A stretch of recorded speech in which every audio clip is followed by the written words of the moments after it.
আসসালামু আলাইকুম।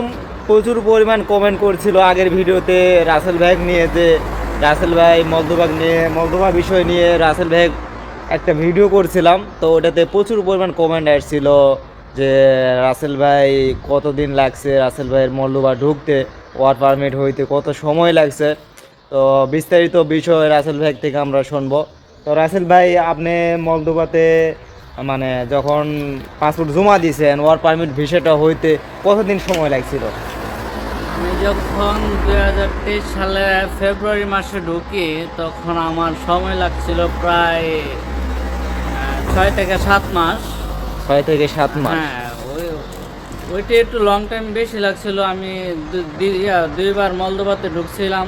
তো প্রথমবার একটু সময়টা বেশি লাগছিল, দ্বিতীয়বারে আমি একটা বিজনেস ভিসাতে ঢুকছিলাম। তো ওটাতে সময় লাগছিল মাত্র 1.5 থেকে 2 মাস।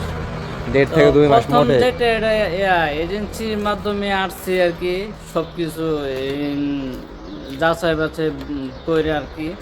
কিন্তু কোন এজেন্সিটা আসছে আপাতত এখন আমি বলবো না, একটু হ্যাঁ। প্রবলেমে আছি বা সমস্যায় আছি।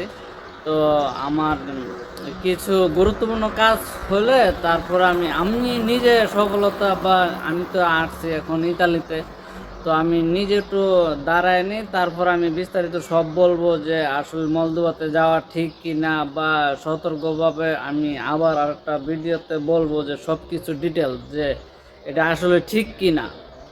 কিন্তু মলদোভা দেশটা ভালো, সব যে ভালো তেমন না, 5 আঙ্গুল কিন্তু সমান না। কিছু মালিক ভালো আছে, কিছু মালিক খারাপ, কিন্তু দেশটা ভালো। এটা মালিকের উপর নির্ভর করে যে আপনি মালিকের উপর কতটা নির্ভর করে। ভালো থাকবেন। তো রাসেল ভাই এখানে একটা কথা বলছে যে উনি ট্রাভেলের কথা এখন বলবে না, কারণ দেখেন যে ওনার ব্যক্তিগত সমস্যা আছে, ট্রাভেলের কথা বললে অনেকটা সমস্যা হতে পারে। উনি ইতালিতে আসছে একটা দেশ থেকে, তো ওনার সমস্যা হতেই পারে। যারা অনেকেই কমেন্ট করছেন যে ট্রাভেলের কথা শোনার জন্য, তো উনি বলছেন যে সব কিছুই জানাবে আপনাদেরকে। তো আপনারা যদি সাথে থাকেন আর অবশ্যই পেজটাকে ফলো দিবেন, যে পরের ভিডিওগুলো পাওয়ার জন্য। অবশ্যই রাসেল ভাই যেহেতু বলছে, রাসেল ভাই অবশ্যই আপনাদেরকে সব কিছু বিস্তারিত জানাবে ইনশাআল্লাহ। ইনশাল্লাহ ইনশাল্লাহ। তো চাও সবাই ভালো থাকবেন।